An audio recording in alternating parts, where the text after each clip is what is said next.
I know I'm going to get murdered for this, but let it be clear, I do not hate this film. I just feel like people are praising it to the high heavens to the point where criticism is blasphemy. I am, of course, talking about the greatest animated sequel of all time, and perhaps animated films in general, Shrek 2. I do, in fact, remember seeing this film in theaters before a trip to my local Home Depot in 2004.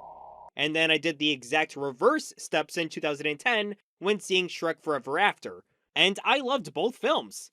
But going back to Shrek 2, I had the iconic DVD that almost every kid in the 2000s had. This movie was a movement, and became the highest grossing film of that year. However, I have a feeling that many people tend to put it on such a high pedestal that criticizing it is considered an internet hate crime. Again, I like the movie, but I honestly prefer the first film even more. And when you compare the two, you'll start to notice that they, outside of using the same characters, don't have much in common. In fact, you could consider them polar opposites. I hope this video tries to demonstrate my personal issues with Shrek 2, and on a more general level, how the film doomed DreamWorks' reputation in years to come, but more specifically, how it's vastly different to Shrek 1's identity. One of the many things I admire about the first Shrek movie was the unique merchandise around it. Remember, in 2001, the only thing people had to go off of for Shrek was one movie and a book that literally nobody read, not even the writers. So you had bizarre methods of merchandising, such as the infamous green ketchup. But on top of that, some of these methods of merchandising tried to expand the lore well before Shrek 2 was in production. Burger King had mock-up trading cards of fairy tale creatures of being edgy and extreme, trying to capture the rebellious nature the film had against the norms of animated films, due in part by Disney. The self-titled video game, which would later be known as Shrek Extra Large, featured Merlin kidnapping Fiona that Shrek must rescue in a collectathon sandbox where Shrek doesn't utter a word. Also the fact that most of the character designs were done by Todd McFarlane. Yeah, this game is weird. But it shows an insight on how people try to expand upon the world of Shrek with limited resources, with Merlin being a sinister character, and not the junky hippie character played by Eric Idle, later seen in Shrek the Third. But the biggest example of world expansion came in 2003, a double-feature DVD pack re-release of the first film entitled The Ghost of Farquaad, more famously known as Shrek 4D, the beloved, but recently defunct Universal Studios ride. Some people love it and some people hate it, but the ride tries to lightly expand upon the first film, mainly Farquaad coming back as a ghost who plans to kill Fiona and make her his ghost wife. I'm assuming if she died, her spirit would return as a human because she was born as one? I guess? This idea was also present in the Game Boy Advance game, wreaking havoc, but for some reason Fiona stays as a human even after the curse has been lifted? I don't know, it's a Game Boy Advance game, it's non-canon. As a theme park ride, Shrek 4D works with what was already established in the past.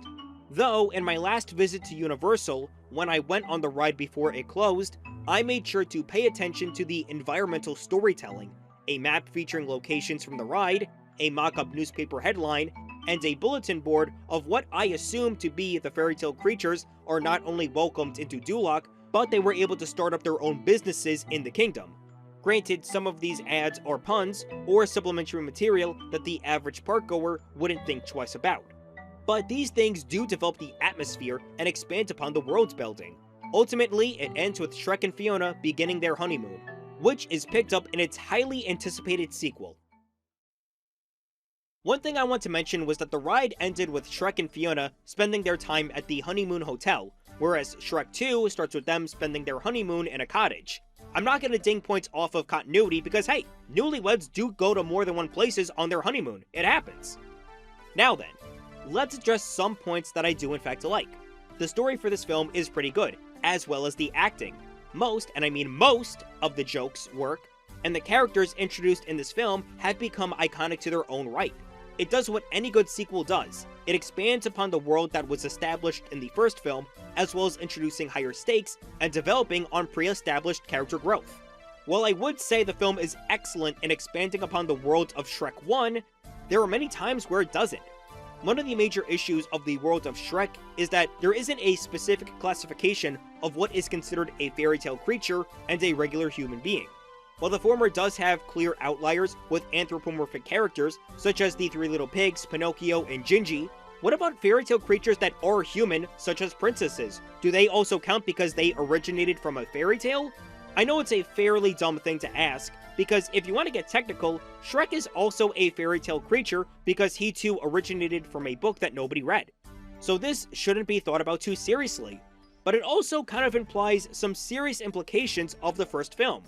Farquaad's whole scheme was to get rid of the fairy tale creatures and, for lack of better words, deporting them from human sight. But as we see in the sequel, and if we count humans as fairy tale creatures, some of which live in luxurious manners, local celebrities, including the king and queen. So judging by that, was Farquaad honestly expecting to raid this world's equivalent of Hollywood by himself? Considering that 2 of the 3 princesses offered to him by the magic mirror, one of which having fairy tale creatures as friends, 7 of them, would that be considered bigoted of him marrying a human fairy tale character? Sure, he went with Fiona in the long run, but had he did marry her and free her from her ogre curse, what would happen if he found out that her parents were also fairy tale creatures, the princess and the frog, more so on her father's side? Then what?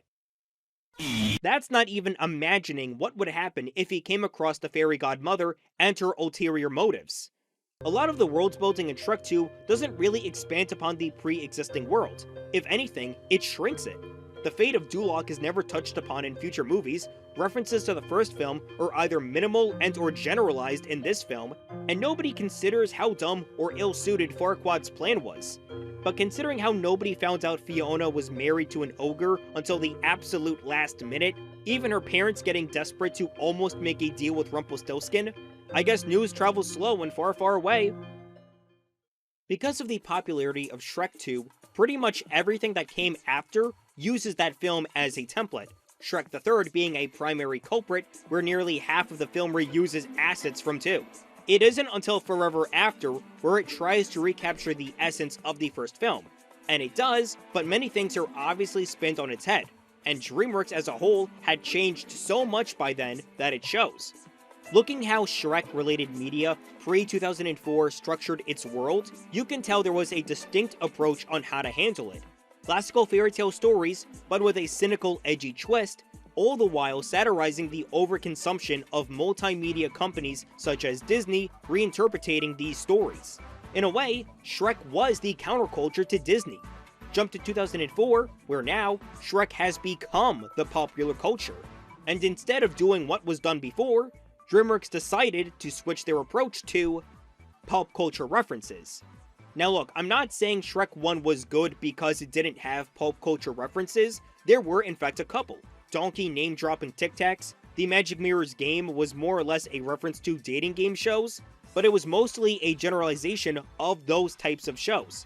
Fiona does perform a Matrix bullet time spin during her fight with the Merrymen, but hey, everyone was trying to parody the Matrix back in the early 2000s, so it was more or less of a product of its time.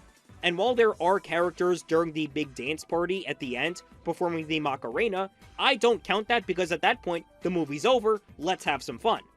Even in Shrek 4D, Fiona once again uses the bullet time spin, but this time it does work as a twist, since it backfires against her. The only other references from the ride are 2 Star Wars references, with one happening during the pre-show. But that's about it. The pop culture references in the first film are far and few between, with other references being that of classic fairy tales that require surface-level information of these stories to get the joke.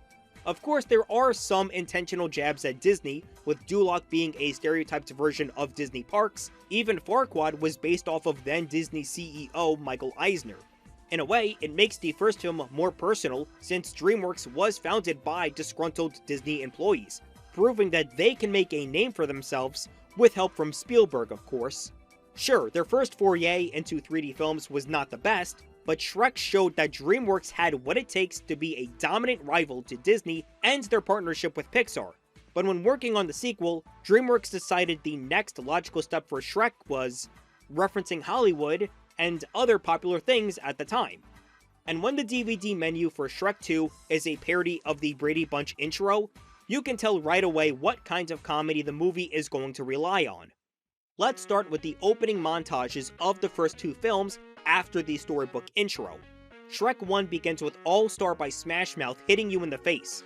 Back in 2001, this was a power move by DreamWorks. Most animated films, especially Disney, usually started with a song that was made for the movie, introducing the world to allow audiences to be immersed in the story. Shrek does the exact opposite by playing a song that was already on the radio and was used in other movies. The montage also shows our main character going through his daily routines, covering himself in dirt and mud, and dealing with villagers that want him dead. Now compare that to Shrek 2's opening montage, set to the Counting Crows song Accidentally in Love. While I do enjoy the song, it's clear the song was made for the Shrek 2 soundtrack. The music video even uses clips from the movie.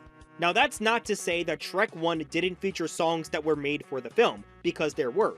But the movie didn't start out with any original songs, instead substituting them for a song that was already well known. That's why All Stars still holds up, while Accidentally in Love just being a tad bit behind. That, and also the song was made by a band that lost their relevancy in the 90s.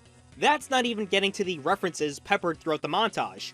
Sure, there's callbacks to the first movie's montage, but it's also paired up with other pop culture references. The Little Mermaid, Jaws, Spider-Man, and The Lord of the Rings. These aren't jokes, but references to other popular movies, two of which being fairly recent, and one of them releasing a sequel around the same time as Shrek 2. Right off the bat, we have 4 pop culture references, and we haven't even finished the opening montage. This is only a taste of what's to come.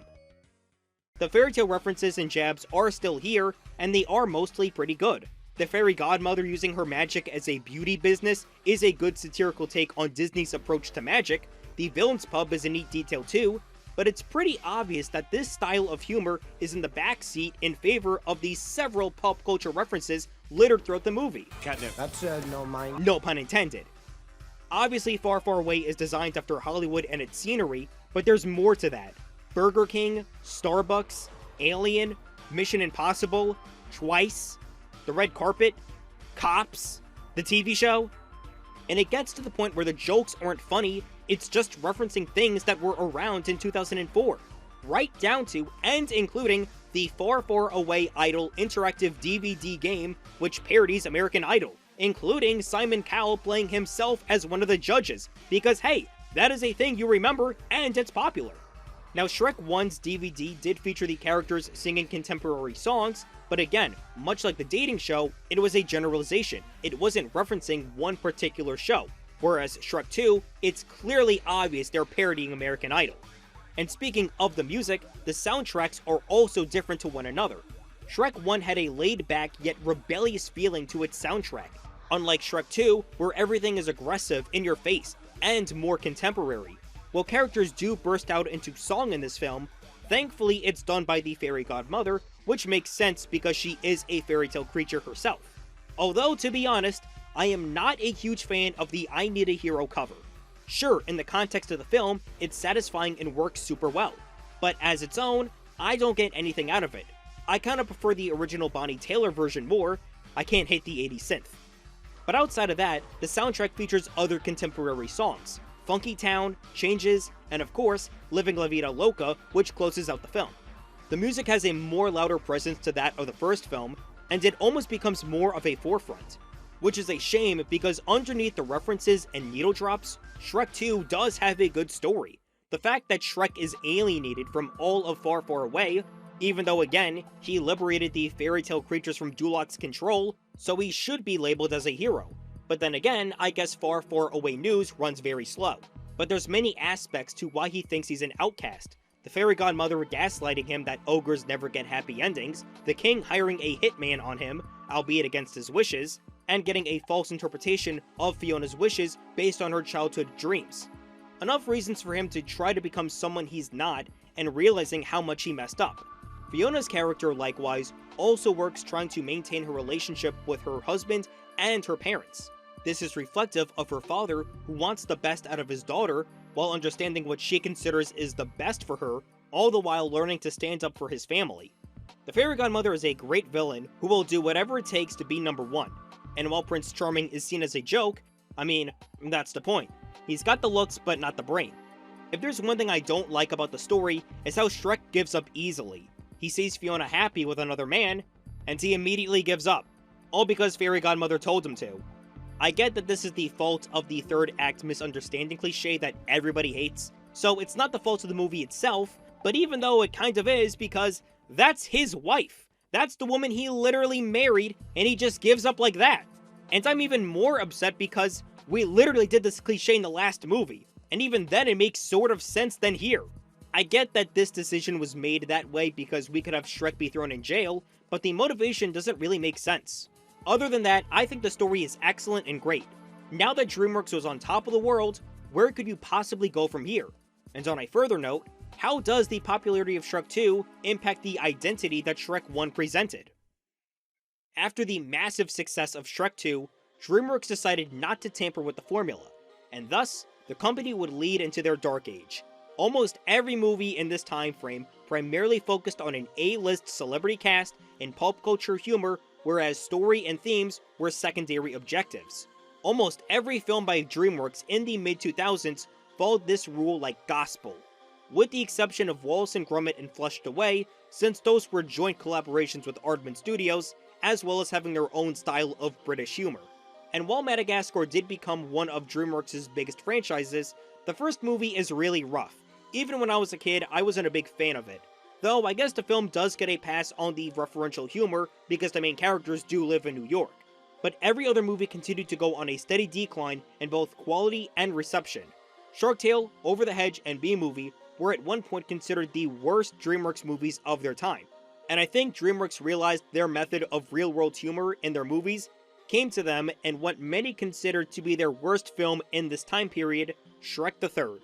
And much like DreamWorks' idea not to tamper with the formula, Shrek the Third was more of the same, but even worse. More references, more celebrity actors, needless plot threads that don't tie into one another, a half-baked body swap conflict near the end of Act 2. It's a mess. But because this is a Shrek movie, the movie did not bomb. In fact, it's their most successful film, right behind Shrek 2. But even still, DreamWorks was well aware of the negative criticism the movie received. This was the big wake-up call they needed, and so, after B-Movie, DreamWorks decided to change their approach of storytelling with their 2008 film, Kung Fu Panda.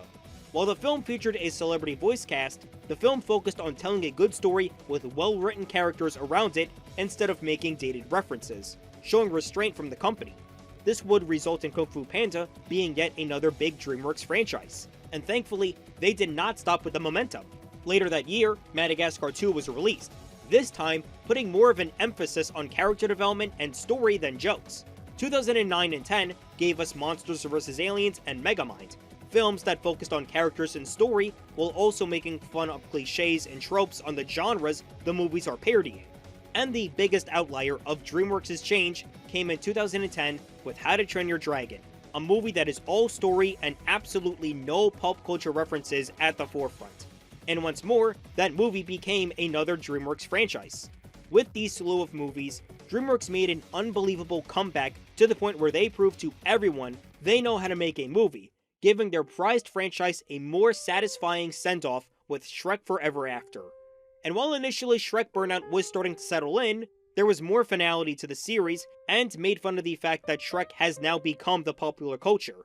In a way, the film relives the reason why the first movie was so great, while acknowledging that some aspects of the film were nigh replicable. And that ties back into the main point of the video. When Shrek 1 was first released, nobody had ever seen anything like it before, and looking back on it years later, we still haven't seen anything like it since. As I said previously, every piece of Shrek material after 2004 used Shrek 2 as the foundation than the first. It gets to the point where whenever something is referenced from the first film, it does feel out of place.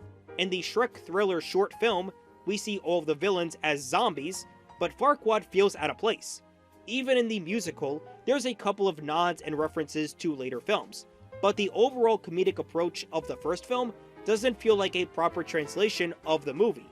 Outside of the production being on a different medium, the musical feels like if Shrek 2 tried to tell the story of Shrek 1. Maybe perhaps Shrek 1's identity and aesthetics were mostly based on the original draft of the film, the legendary Chris Farley cut having a completely different story and tone. And because the film we got was made within the span of 2 years, maybe the approach of rebellious humor was a bleed out of the original version. And that's why the sequels wanted to form its own identity without having the stigma of a cancelled and scrapped earlier draft. This yet again makes the first film more personal to those who worked on the original version. And whether or not you liked the second film more, the first film has its place in DreamWorks and for filmmaking in general. Why else is the film placed in the Library of Congress? Throughout the 2010s, DreamWorks has never stopped experimenting. Sometimes it works, and other times not really. They branched out into the TV business, and just last year pulled off their biggest risk yet with a Puss in Boots sequel that nobody asked for. Thankfully, the dark age of style and no substance in DreamWorks is long gone, but it should be noted that it all started because DreamWorks got over their head with their biggest, most successful film ever. Shrek 2 is still an iconic and important film in DreamWorks' resume, but it's also a lesson not to make the same mistakes again. To close out, I still like the film. Though I prefer the original more, both films have an equal amount of quality and love poured into them. Shrek 2 ends with the future failure and redemption of DreamWorks, whereas Shrek 1 ends with opening the door to endless possibilities to the world's building and the studio as a whole. Either way, both films have their own happily ever after.